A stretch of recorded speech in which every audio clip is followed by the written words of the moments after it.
PM Modi ने एक बार फिर ये दिखा दिया है कि उनकी रणनीति के आगे विपक्ष के किसी भी नेता के लिए टिक पाना मुश्किल ही नहीं नामुमकिन है।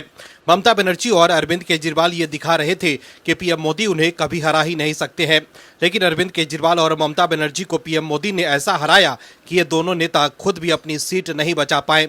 वहीं दूसरी तरफ राहुल गांधी के पास कोई मुद्दा ही नहीं है, जिसके बाद सरकार को घेरने के लिए राहुल गांधी पर फर्जी खबर का सहारा लेने का आरोप लग रहा है। लेकिन पीएम मोदी का डंका दुनिया भर में बज रहा है। दर्शकों, पीएम मोदी के प्रधानमंत्री बनने के बाद भारत का दबदबा अब पूरी दुनिया पर सिर चढ़कर बोल रहा है। पीएम मोदी को यूरोपियन देश स्लोवाकिया ने अपने सबसे बड़े राष्ट्रीय सम्मान order of the white double cross first class से नवाजा है। स्लोवाकिया के राष्ट्रपति पीटर पेलेग्रिनी ने खुद पीएम मोदी को यह सम्मान दिया है। इसके साथ ही पीएम मोदी को दुनिया भर से मिलने वाले इंटरनेशनल अवार्ड्स की संख्या अब 33 पहुंच गई है, जो भारत की बढ़ती ताकत का करारा जवाब है। राहुल गांधी जो पीएम मोदी को कॉम्प्रोमाइज्ड कहते हैं, उनके लिए ये भी करारा जवाब है। दर्शकों, देश के लोग मजबूती से पीएम मोदी के साथ खड़े हैं, तभी तो राज दर राज बीजेपी की जीत हो रही है और कांग्रेस और विपक्ष की करारी हार। बंगाल में जब से बीजेपी की सरकार बनी है, तब से टीएमसी के कार्यकाल में भ्रष्टाचार और गुंडागर्दी करने वाले टीएमसी नेताओं के खिलाफ कार्रवाई हो रही है, तो वही जनता भी उनके खिलाफ नाराजगी जाहिर कर रही है। पश्चिम बंगाल में टीएमसी के नेताओं पर अंडे फेंके जाने की घटनाएं बढ़ती जा रही है। मंगलवार को ममता बनर्जी के एक और करीबी तृणमूल युवा नेता सौमित्र बनर्जी पर अंडों से हमला हुआ। पुलिस सैमित को कोर्ट ले जा रही थी। इस दौरान कुछ लोगों ने उन्हें पीट भी दिया। इसके बाद पुलिस ने बनर्जी को सुरक्षित कोर्ट पहुंचाया। उधर धनुरहाट ग्राम पंचायत की सरपंच मंदिरा गेन का एक वीडियो सामने आया है, जिसमें वो कान पकड़कर हाथ जोड़कर रोती हुई दिखाई दे रही है। लोग उनके घर के बाहर नारेबाजी कर रहे हैं। बाद में वे घुटने के बल बैठकर माफी भी मांगती और रोती नजर आ रही है। अंडे फेंके जाने की एक घटना सोमवार को टीएमसी विधायक और प्रवक्ता कुणाल घोष के साथ भी हुई थी, जब वे ममता बनर्जी के घर के बाहर मीडिया से बात कर रहे थे। उनकी शिकायत पर 2 लोगों को अरेस्ट भी किया गया। वहीं बीजेपी नेता रवि केशरी की शिकायत पर सौमित्र बनर्जी को गिरफ्तार किया गया था। उन पर बीजेपी कार्यकर्ताओं पर हमले करने का आरोप है। वहीं धनुरहाट पंचायत से जुड़े एक विवाद के बाद बड़ी संख्या में लोग सरपंच मंदिरा के घर पहुंच गए थे। इसके अलावा भी टीएमसी के दूसरे नेताओं पर हमले हो रहे हैं। इसी तरह अभिषेक बनर्जी पर भी हमले हुए थे। इसके अलावा बंगाल के सीएम शुवेंदु अधिकारी घुसपैठियों पर भी सख्त कार्रवाई कर रहे हैं और उन्हें बंगाल से बाहर भेज रहे हैं।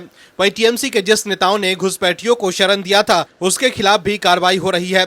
वहीं आप दर्शक सीएम शुवेंदु अधिकारी के कामों से खुश हैं तो कमेंट में यस और गुड सीएम शुवेंदु जरूर लिखें, ताकि विपक्ष को साफ संदेश जाए कि देश के लोग बीजेपी की बंगाल सरकार से खुश हैं। इस खबर में आगे आपको बताएंगे सब कुछ डिटेल में कि कैसे टीएमसी मुश्किल में फंस गई है और कैसे राहुल गांधी हो गए एक्सपोज। तो बने रहिए हमारे साथ अंत तक और देखिए हमारी ये खास रिपोर्ट। साथ ही आप दर्शकों से विनम्र निवेदन है कि अगर अब तक आपने चैनल को सब्सक्राइब नहीं किया है तो अभी कर लीजिए, साथ ही बेल आइकन को भी दबाएं। दर्शकों, टीएमसी में चल रहे राजनीतिक विवाद के बीच लोकसभा अध्यक्ष ओम बिरला बागी सांसदों के विलय संबंधित अनुरोध पर कोई भी फैसला जल्दबाजी में नहीं करेंगे। खबरों के अनुसार स्पीकर पहले दोनों पक्षों की बात सुनेंगे और सभी तथ्यों की समीक्षा करने के बाद ही अपना फैसला देंगे। ये मामला उस समय और अधिक चर्चा में आ गया जब टीएमसी के राष्ट्रीय महासचिव अभिषेक बनर्जी को स्पीकर कार्यालय की ओर से भेजे गए समन को लेकर विवाद खड़ा हो गया।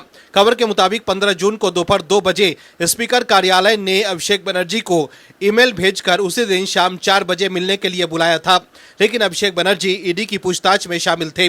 पूछताछ के दौरान उनके पास मोबाइल फोन या निजी ईमेल देखने की सुविधा नहीं थी। ऐसे में वो स्पीकर कार्यालय के ईमेल को सही समय पर देख नहीं सके। वहीं ममता बनर्जी की पार्टी टीएमसी से बगावत करने वाले 20 सांसदों ने नई चाल चल दी है। इन सांसदों ने लोकसभा में पद छीने जाने के डर से nationalist citizen party of India के साथ विलय कर लिया है। वहीं पार्टी ने सांसदों की बगावत का चेहरा बने काकोली घोष दस्तीदार को अपना अध्यक्ष चुना है। वहीं पंजाब के मुख्यमंत्री भगवंत मान को अकाल तख्त द्वारा धार्मिक कदाचार का दोषित घोषित किए जाने के बाद इस मुद्दे पर सियासत तेज हो गई है। कांग्रेस ने मुख्यमंत्री भगवंत मान से इस्तीफे की मांग की है और अरविंद केजरीवाल को भी घेरना शुरू कर दिया है। पंजाब कांग्रेस के वरिष्ठ नेता और सांसद सुखविंदर सिंह रंधावा ने सोशल मीडिया प्लेटफॉर्म एक्स पर पोस्ट कर अरविंद केजरीवाल से सीधा सवाल पूछा है कि क्या वे भगवंत मान से मुख्यमंत्री पद से इस्तीफा मांगेंगे। वहीं समाजवादी पार्टी के एक सांसद के बयान पर सियासी बवाल मच गया है। सपा सांसद जावेद अली ने अपने भाषण में कहा था कि बहुसंख्यक जहरीला हो गया है काफी हद तक। इसके बाद बीजेपी के कई नेताओं ने सपा पर निशाना साधा था, लेकिन अब आम आदमी पार्टी के सांसद संजय सिंह जावेद अली के बचाव में उतर आए हैं। संजय सिंह ने जावेद अली के भाषण का कुछ हिस्सा शेयर किया है और कहा है कि जावेद अली के भाषण को पूरा सुना जाना चाहिए। संजय सिंह ने एक्स पर लिखा है कि गोदी मीडिया वाले तो मंदिर चढ़ावा चोरी मामले में कोमा में थे, गूंगे हो गए थे, अचानक जावेद अली नाम सुनकर उछलने लगे। जावेद भाई को पूरा सुनो। मैं मुस्लिम भाइयों से कहना चाहता हूं कि अपने 4 दोस्त हिंदू बनाओ। पीड़ित, दुखी, अपमानित, पिछड़ा, दलित, अल्पसंख्यक, आदिवासी, पीडीएस सबका हक मारा जा रहा है।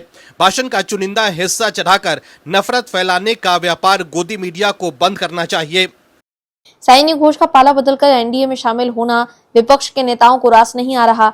हालांकि एनडीए में शामिल होकर साइनी घोष एक बार फिर एक्शन में आ गई हैं और जो लोग ये पूछ रहे हैं कि राघव चड्ढा के बीजेपी में शामिल होने के बाद वो कह रही थी कि वो चड्ढा नहीं है जो पलट जाएंगी, वो घोष हैं और घोष ही रहेंगी, वहीं दूसरी तरफ अभिषेक बनर्जी की मुश्किलें भी बढ़ गई हैं। दरअसल अभिषेक के खिलाफ सीआईडी एक्शन में है। सीआईडी उनसे पूछताछ कर रही है। ये मामला राज्य में हाल ही में हुए विधानसभा चुनाव से पहले केंद्रीय गृह मंत्री अमित शाह को धमकाने और हिंसा भड़काने के आरोपों से जुड़ा है। पिछले महीने पश्चिम बंगाल के पूर्व मुख्यमंत्री ममता बनर्जी के भतीजे अभिषेक बनर्जी के खिलाफ बिधानगर शहर पुलिस के अंतर्गत बिधानगर साइबर क्राइम पुलिस स्टेशन में एफआईआर दर्ज की गई थी। साइबर क्राइम पुलिस स्टेशन के अधिकारी पहले इस मामले की जांच कर रहे थे, लेकिन 11 जून को जांच सीआईडी को सौंप दी गई। सीआईडी के अधिकारियों ने 12 जून को इस मामले में पूछताछ के लिए उन्हें नोटिस दिया और मंगलवार दोपहर तक मुख्यालय में उपस्थित रहने को कहा था। आपको बता दें कि पिछले 2 दिनों में यानी 14 से 15 जून को अभिषेक को 2 अन्य मामलों में कथित संलिप्तता के संबंध में 2 जांच एजेंसियों द्वारा लंबी पूछताछ का सामना करना पड़ा है। अभिषेक बनर्जी से ईडी ने करीब 11 घंटे तक पूछताछ की। वहीं पूछताछ के बाद अभिषेक बनर्जी ने आरोप लगाया कि पिछले 1 महीने से विपक्ष को डराने धमकाने की कोशिश की जा रही है। दर्शकों, काबा और मदीना पर गाना गाकर चर्चा में आई साइनी घोष के बागी रुख को लेकर विपक्ष के साथ साथ सरकार के समर्थक भी हैरान हैं। वहीं सबसे ज्यादा हैरान ममता बनर्जी, अभिषेक बनर्जी और विपक्ष के तमाम नेता हैं। अब कांग्रेस सांसद कुंवर दानिश अली ने टीएमसी के बागी सांसदों में शामिल साइनी घोष को निशाना बनाया है। कांग्रेस सांसद दानिश अली ने टीएमसी छोड़ने पर साइनी घोष पर तीखा व्यंग्य कर एक्स पर एक पोस्ट में साइनी घोष का वीडियो शेयर किया है। ये वीडियो संसद का है। इसमें साइनी घोष कह रही हैं कि अमेरिका के प्रेसिडेंट ने 28 बार एक ही मैसेज दिया पूरी दुनिया को कि ट्रंप ने वॉर रुकवा दिया। पूरा देश बोल रहा है, पूरा विश्व बोल रहा है कि ट्रंप ने नरेंद्र मोदी को जोकर बना दिया। इस बारे में रक्षा मंत्री, विदेश मंत्री एक शब्द नहीं बोले। मतलब रिस्क हम लें, ऑपरेशन हम करें और खीर चाचा चौधरी खाकर चला जाए, इसी के लिए बैठे हैं हम यहाँ पर। दानिश अली ने लिखा कि एक थी साइनी घोष जो अपनी आवाज बुलंद करके संसद के अंदर माननीय प्रधानमंत्री नरेंद्र मोदी जी को जोकर बता रही थी। बंगाल के चुनाव की चोरी के बाद साइनी जी थोड़ी सहम गई और अब वो पूरी निष्ठा के साथ बीजेपी की भक्ति के कसीदे पढ़ेंगी। तो देखा आपने कैसे साइनी घोष ने विपक्ष को चौंका दिया है। वहीं ममता बनर्जी ने भवानीपुर सीट से मिली हार को हाईकोर्ट में चुनौती दी है। 16 जून को ममता बनर्जी ने कलकत्ता हाईकोर्ट में याचिका दायर की है। ममता बनर्जी अचानक हाईकोर्ट पहुंच गई, जहां उन्होंने विधानसभा रिजल्ट को लेकर चुनौती दी है। वहीं पूर्व क्रिकेटर और टीएमसी सांसद यूसुफ पठान अब महुआ मोइत्रा के निशाने पर हैं। उनके बागी खेमे में जाने के बाद से महुआ मोइत्रा और जम्मू कश्मीर नेशनल कॉन्फ्रेंस के सांसद आगा सैयद रूहुल्लाह मेहदी ने सोशल मीडिया पर यूसुफ पठान को लेकर बड़ा दावा किया है। श्रीनगर से सांसद मेहदी ने एक्स पर संसद के पिछले शीतकालीन सत्र की एक घटना का जिक्र करते हुए बताया कि जब संसद में पूरा विपक्ष सत्ता पक्ष के खिलाफ हंगामा कर रहा था और टीएमसी सांसद हमेशा की तरह सदन की वेल में निडरता से विरोध प्रदर्शन जता रहे थे, उस दौरान यूसुफ पठान अचानक पीछे हट गए थे। मेहदी ने लिखा कि मैंने एक मुस्लिम सांसद को यूसुफ पठान पर चिल्लाते और उन्हें विरोध से पीछे हटने के लिए कहते हुए सुना। यूसुफ पठान वहां से हट गए और अपनी सीट पर वापस जाकर बैठ गए और उनके चेहरे का रंग बदल चुका था, लगभग कांप रहे थे। मेहदी ने बताया कि मेरे पूछने पर पठान ने बताया कि उस सांसद ने उन्हें बीजेपी के खिलाफ विरोध न करने की चेतावनी दी थी। यूसुफ के मुताबिक उस नेता ने कहा था कि तुम बीजेपी के खिलाफ विरोध क्यों कर रहे हो, खुद को दुश्मन क्यों बना रहे हो, वो गुजरात में तुम्हारा घर बुलडोजर से गिरा देंगे। श्रीनगर के सांसद ने आगे ये भी बताया कि उस समय महुआ मोइत्रा ने यूसुफ पठान को ढांढस बंधाते हुए कहा था कि टीएमसी उनके साथ खड़ी है और कोई उनके परिवार या उन्हें छूने की हिम्मत नहीं कर सकता। मगर अब यूसुफ की बगावत के बाद मेहदी ने कहा कि यूसुफ ने पीठ में छुरा घोंपा है। मेहदी की पोस्ट पर रिप्लाई करते हुए महुआ मोइत्रा ने लिखा कि हाँ सर, याद है, ये असदुद्दीन ओवैसी थे जो यूसुफ पठान को चेतावनी दे रहे थे। महुआ मोइत्रा ने यूसुफ पठान को गद्दार और डरपोक करार देते हुए लिखा कि कितने अफसोस की बात है कि मैं एक ऐसे गद्दार के लिए लड़ी जिसके पास न तो कोई हिम्मत है और न ही रीढ़ की हड्डी। उनके लिए कमेंट्री करना ही बेहतर था। दर्शकों, मोदी सरकार पर निशाना साधने के लिए राहुल गांधी जो भी मुद्दा उठा रहे हैं वो सभी फ्लॉप होते जा रहे हैं। दरअसल कांग्रेस ने सोशल मीडिया पर एक वीडियो पोस्ट किया जिसमें ट्रेन में एक व्यक्ति की कथित तौर पर दम घुटने से मौत का दावा किया गया। बताया गया कि ये वीडियो पाटलिपुत्र स्टेशन की है और वीडियो में दिख रहा व्यक्ति एग्जाम देने जा रहा था। वहीं इस वीडियो को कांग्रेस नेता राहुल गांधी ने भी रीपोस्ट कर सरकार पर निशाना साधा। सोशल मीडिया पर वायरल एक वीडियो को सबसे पहले महाराष्ट्र से आने वाले कांग्रेस नेता अतुल लोंढे पाटिल ने एक्स पर शेयर किया है। वीडियो में एक युवक जनरल बोगी में ऊपर की सीट पर अचानक बेहोश होता नजर आ रहा है। उसकी हालत खराब होती देख लोग उसे पानी पिलाने की कोशिश करते हैं। इस बीच उसे नीचे उतारा जाता है और थोड़ी देर की मूवमेंट के बाद वो नीचे वाली सीट पर बेसुध हो जाता है, मगर इससे इस बात की पुष्टि नहीं होती कि वे बेहोश है या फिर मृत। लेकिन इस वायरल वीडियो को पोस्ट करते हुए कांग्रेसी नेता अतुल लोंढे पाटिल ने लिखा कि दो भारत बन रहा है, पहला वंदे भारत वाला और दूसरा सांस ना लेने पाने के कारण घुटन से मरने वाला। बाकी पॉजिटिव बातें करते रहिए। वहीं अतुल लोंढे पाटिल के इसी एक्स पोस्ट को शेयर कर राहुल गांधी ने लिखा कि इस वीडियो ने मुझे झकझोर दिया है। ये उस भारत के लाचार युवा है जिसकी सरकार अपने अरबपति दोस्तों पर लाखों करोड़ों लुटा देती है पर अपने ही छात्रों को एक सुरक्षित सफर तक नहीं दे सकती। चुनाव के वक्त यही सरकार पूरी ट्रेनों का इंतजाम कर लेती है और परीक्षा देने जा रहे छात्रों के हिस्सों में आती है भीड़, घुटन और बेबसी। इससे सबसे बड़ा सबूत क्या होगा कि मोदी सरकार छात्रों की गूंज सुनना ही नहीं चाहती। पर मैं वादा करता हूं, हम ये आवाज उन बहरे कानों तक पहुंचाएंगे। हर छात्र को उसका हक मिलेगा, उसका न्याय मिलेगा। 17 जून कोटा, यही गूंज अब हुंकार बनेगी। वहीं राहुल गांधी के इस पोस्ट पर पलटवार कर दूध का दूध और पानी का पानी कर दिया गया है। वीडियो पर पूर्व मध्य रेलवे ने संज्ञान लिया। रेलवे ने जांच के बाद ये बताया कि ये वीडियो पाटलिपुत्र स्टेशन की नहीं है। इसी के साथ रेलवे ने यह भी बताया कि इस वीडियो में व्यक्ति की मौत का कोई आधिकारिक सोर्स भी नहीं है। इसके अलावा रेलवे ने व्यक्ति की दम घुटने से मौत के दावे को भी खारिज किया। रेलवे ने कहा, वीडियो में दिख रहा व्यक्ति, उसके हाव भाव और हालात देखकर ऐसा लगता है कि शायद वो किसी बीमारी या ज्यादा थकान की वजह से जूझ रहा है। दर्शकों, टीएमसी के 20 सांसदों के nationalist citizens party of India के साथ विलय करने के बाद कांग्रेस आईटी सेल के प्रमुख सुप्रिया श्रीनेत तिलमिला गई हैं और इसी तिलमिलाहट में सुप्रिया श्रीनेत ने टीएमसी के इन 20 सांसदों को गद्दार कह दिया। लेकिन लोग उनसे सोशल मीडिया पर पूछ रहे हैं कि अगर टीएमसी के ये 20 सांसद गद्दार हैं तो तमिलनाडु में हार के बाद कांग्रेस ने डीएमके का साथ छोड़कर सत्ता की लालच में विजय की नई पार्टी टीवीके से हाथ मिला लिया था, वो क्या है? वहीं सोमवार को डीएमके के मुखपत्र मुरासोली में छपे एक संपादकीय में राहुल गांधी की राजनीतिक समझ पर गंभीर सवाल उठाए गए हैं।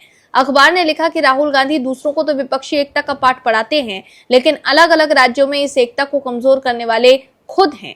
संपादकीय में केरल का उदाहरण देते हुए कहा गया कि चुनाव के दौरान राहुल गांधी ने केरल के मुख्यमंत्री पिनरई विजयन को गिरफ्तार करने की मांग की थी। इस वजह से वामपंथी नेता आज भी उनसे नाराज हैं और पूछ रहे हैं कि कांग्रेस का मुकाबला बीजेपी से है या अपने ही सहयोगियों से।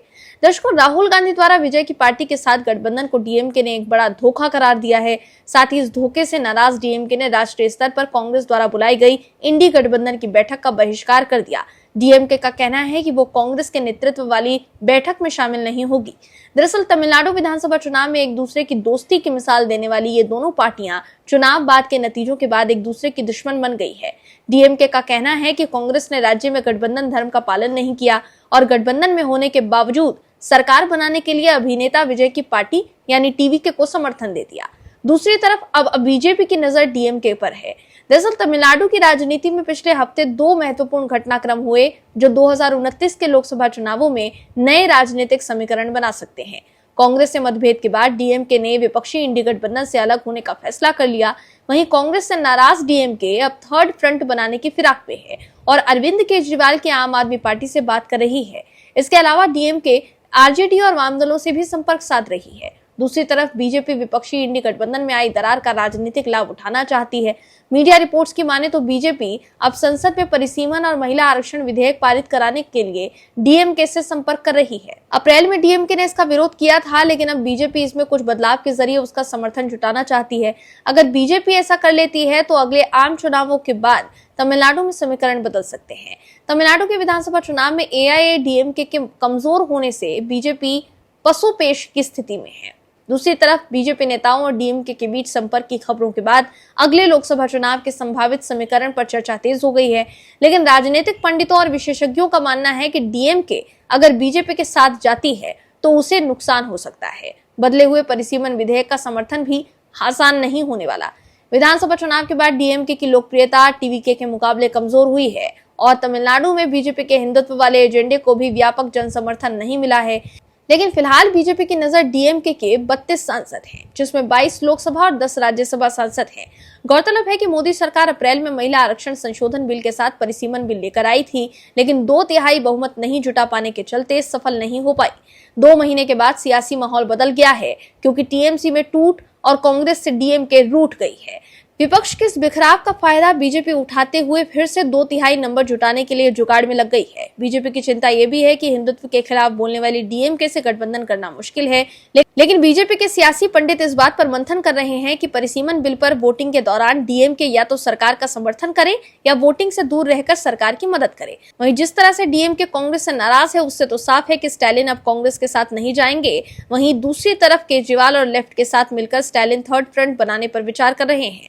हाल ही में राहुल गांधी और केरलम के पूर्व सीएम विजयन के बीच विवाद से लेफ्ट के दल कांग्रेस और राहुल से नाराज हैं। ऐसे में थर्ड फ्रंट बनने से कांग्रेस को ही सबसे ज्यादा नुकसान हो सकता है और इसका फायदा बीजेपी को ही होगा। Bureau report, OMH news.